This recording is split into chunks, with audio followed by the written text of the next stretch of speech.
माळावरचा खेळ ही एक सत्य घटना आहे.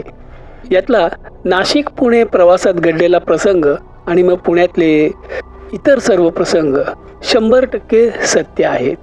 ते मी स्वतः अनुभवलेले आहेत. या कथेतला कोकणातला प्रसंग हा मला नाशिक पुणे प्रवासात भेटलेल्या श्री सुधाकर राव आणि त्यांचे कुटुंब यांच्या बाबतीत घडलेला आहे. तो त्यांनी मला जसा सांगितला तसा शब्दशः इथे वर्णन करत आहे. सुधाकर रावांनी सांगितलेला हा प्रसंग खरा का खोटा हे मला सांगता येणार नाही, पण सुधाकर राव आणि त्यांच्या पत्नींची अवस्था पाहता तो कोकणातला प्रसंग खरा असावा असं मला वाटतं. अर्थात आपल्याला जास्त खोलात जायचं नाही, खरं खोटं ठरवायचं नाही, म्हणून कथेतल्या गावांची नावं मी मुद्दामच देत नाही. मी म्हणतो हा प्रसंग खरा का खोटा कशाला ठरवत बसायचे, केवळ एक मनोरंजन या अंगानंच हे सर्व घ्या आणि हो, उगाच घाबरून जाऊ नका. 2010 मधला हा प्रसंग आहे.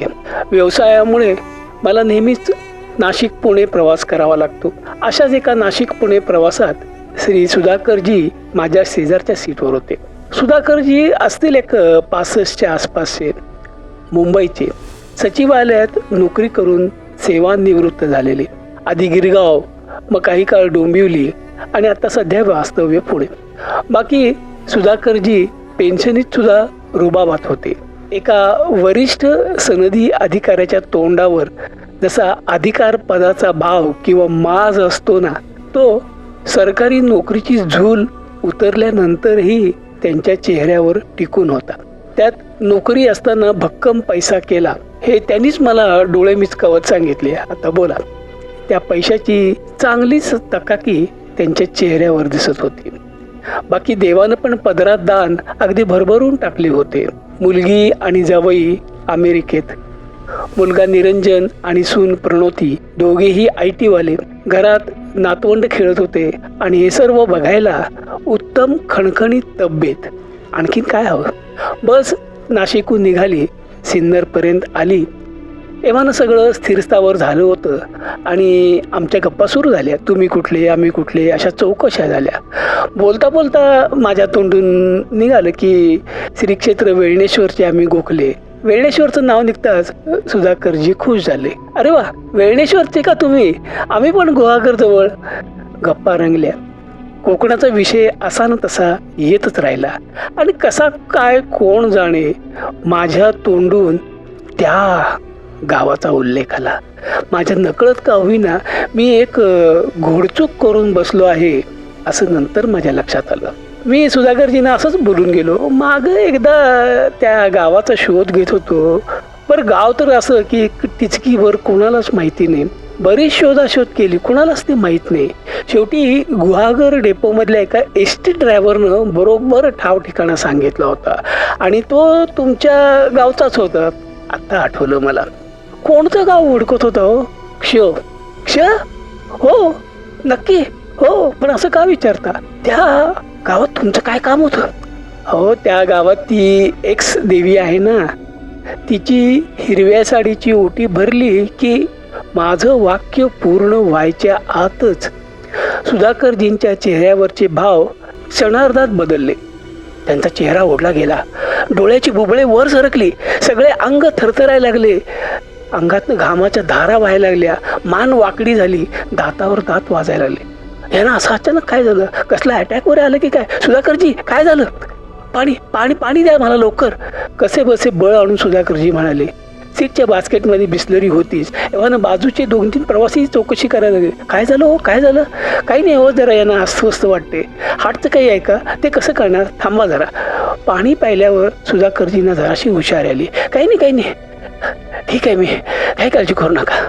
नाही, कसं दिसतंय ना मला. थांबा, असं करू, संगमनेर येईल एवढ्यातच आपण तिथंच एखादा डॉक्टर बघू. मी राहतो तुमच्याबरोबर, काही काळजी करू नका.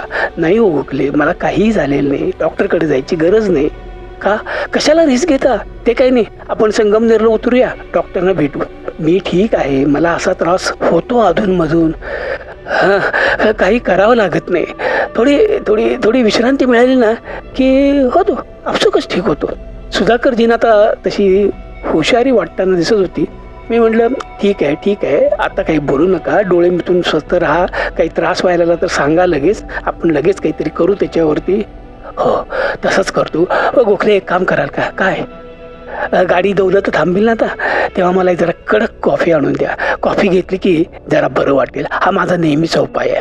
कॉफीच ना, देईन आणून त्यात, पण आता जास्त बोलू नका.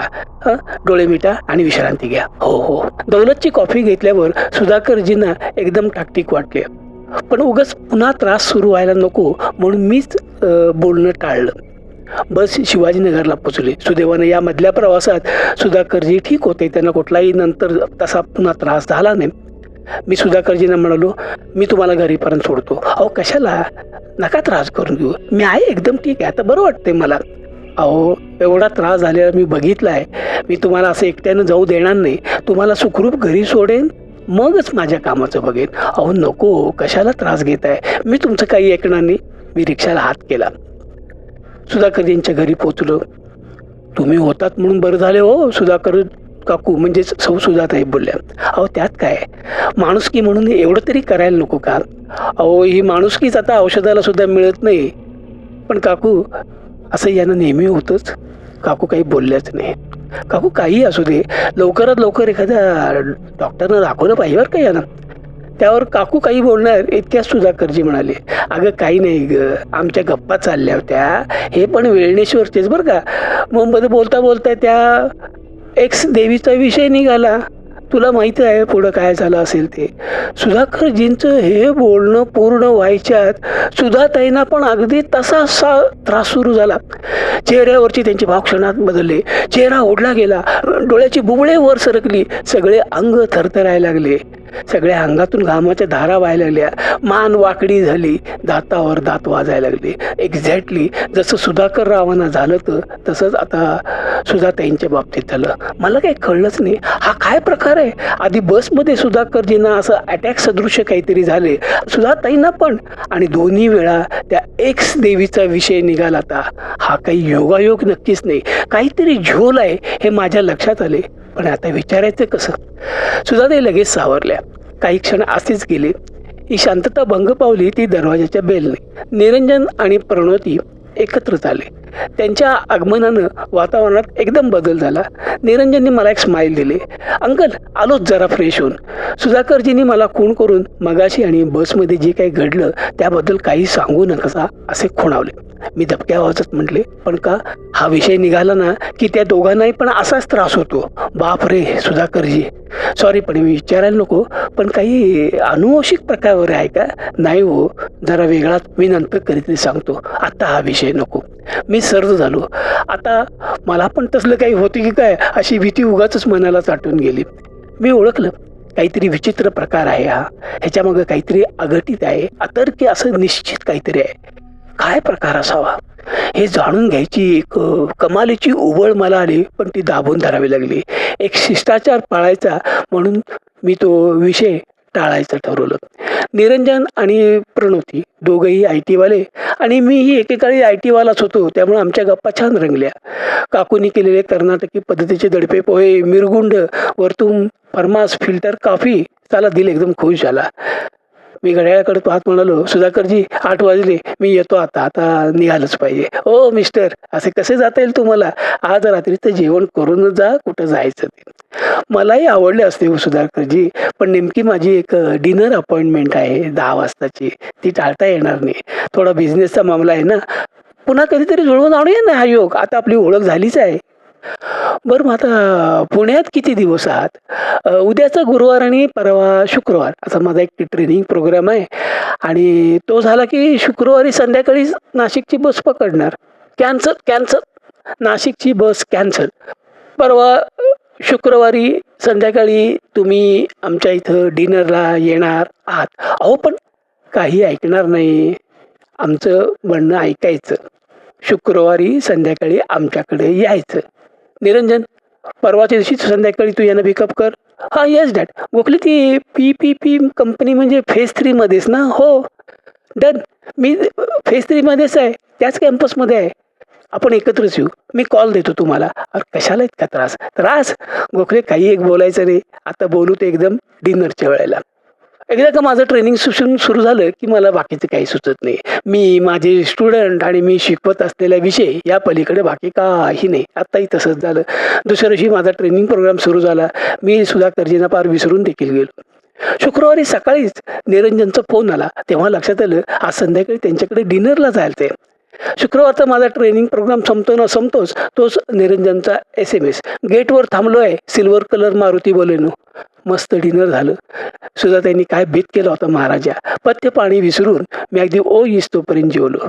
जेवण झाल्यानंतर आम्ही म्हणजे मी, सुधाकरजी आणि निरंजन त्यांच्या टेरेसवर निवांत पसरलो. त्यांची फिरली. निरंजनच्या हातातला लॅपटॉप बघून सुधाकरजी म्हणाले, अरे बाजूला ठेव रे ते डबडं. सकाळपासून बघावं तेव्हा ते डबडं नाहीतर तो फोन. बस ना जरा निवांत गप्पा मारायला. तुमच्या गप्पा चालू द्या तेवढ्या ॲड. मी इथंच आहे ना. जरा काही अर्जंट ईमेल चेक करायच्या राहिल्या त्या बघतो आणि मग तुम्हाला जॉईन होतो. आमच्या गप्पा चालू राहिल्या.